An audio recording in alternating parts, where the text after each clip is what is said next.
네, 안녕하세요. 연주하는입니다. 이번부터는 고등학교 1학년, 고등학교 올라와서 제일 처음에 배우는 수학 1에 대해서 수학 1에 대해서 한번 배우도록 하겠습니다. 오늘은 오리엔테이션 시간이고요. 고등학교 올라오시면 여러분들이 제일 처음에 배우는 게 수학 1이에요. 그 다음 배우는 게 수학 2가 됩니다.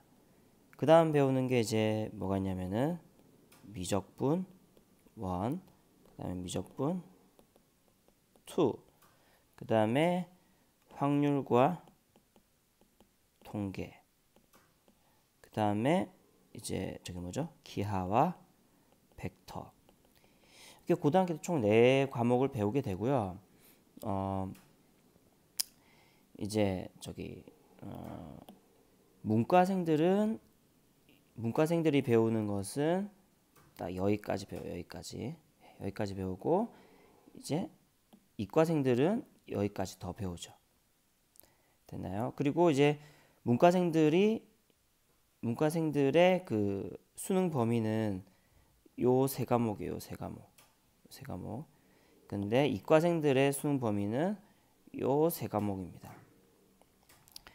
그래서 어떻게 보면은 이번에 배우는 요 수원이라는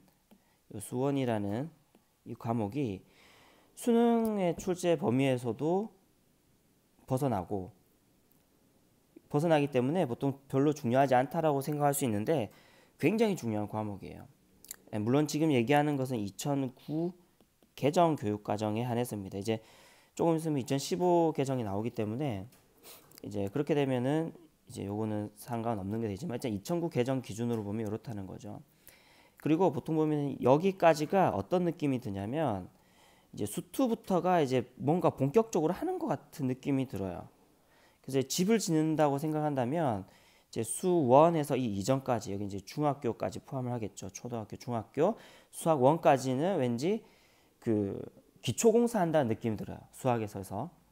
근데 여기서부터 이제 수2부터 이제 뭔가 이제 외장재를 집을 지을 때 이제 바깥에 외장재를 이제 뭐 무슨 뭘로 이렇게 장식을 할까 이런 느낌이에요. 그래서 어떻게 보면은 밖에 보이는 부분이기 때문에 수학원은 밖에서 안 보이는 부분이기 때문에 굉장히 이제 별로 중요하지 않다라고 생각하지만 그게 더 중요하죠. 집이 정말 잘 지어졌냐 안 지어졌냐는 바깥에 얼마나 화려하냐보다는 정말 그 기초공사가 얼마나 잘 지어졌나가 굉장히 중요하거든요. 그래서 이 부분을 꼭 기억해 두시고 그럼 수학원에는 어떤 내용들이 있는지 한번 쭉 보도록 하겠습니다.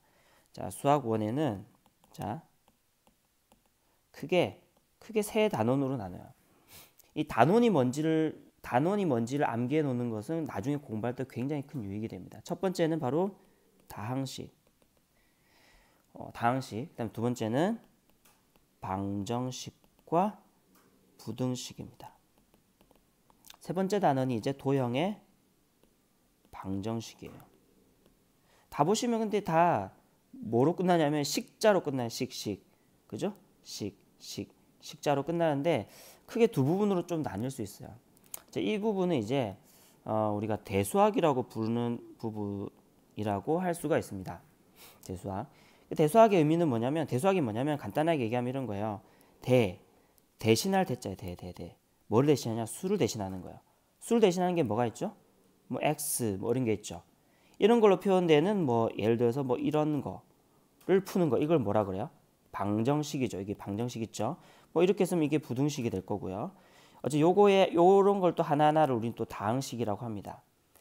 그래서 이거를 푸는 게 이제 대수학의 가장 기본적인 형식이에요. 그래서 대수학이라고 하면 그냥 뭐라고 생각하시면 되냐면 이런 x, y 문자들로 쓰여진 식들로 막 쓰는 거 있잖아요. 식으로 표현된 건 다 그냥 이 대수학이라고 보시면 돼요.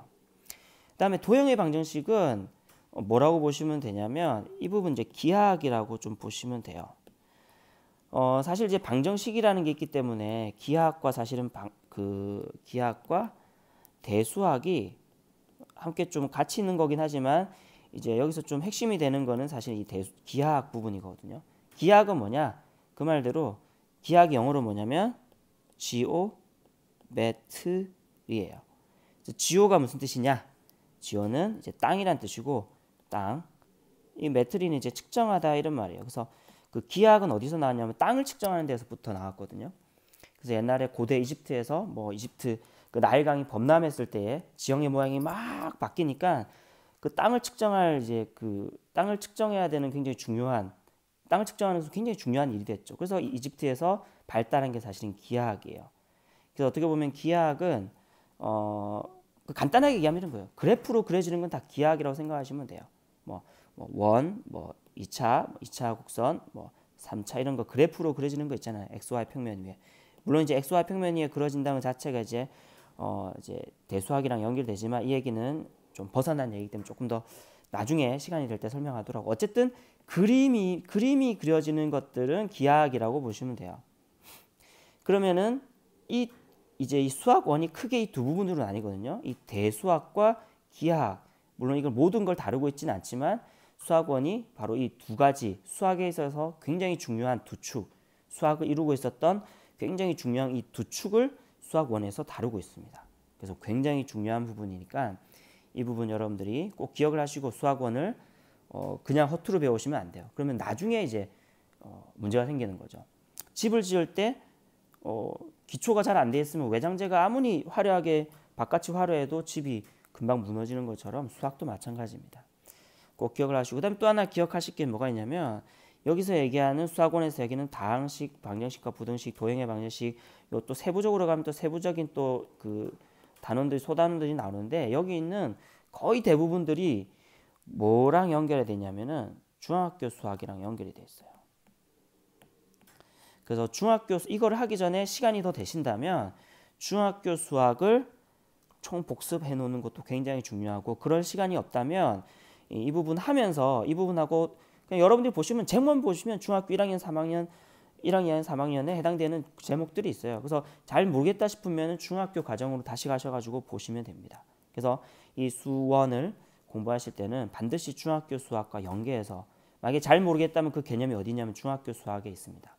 그래서 꼭 기억하셔가지고 중학교 수학이랑 연계를 하시면서 꼭 공부를 하시기를 바랍니다. 자, 그러면 다음 시간부터 이 수학 1에 대해서 우리가 같이 한번 배워보도록 하겠습니다. 끝!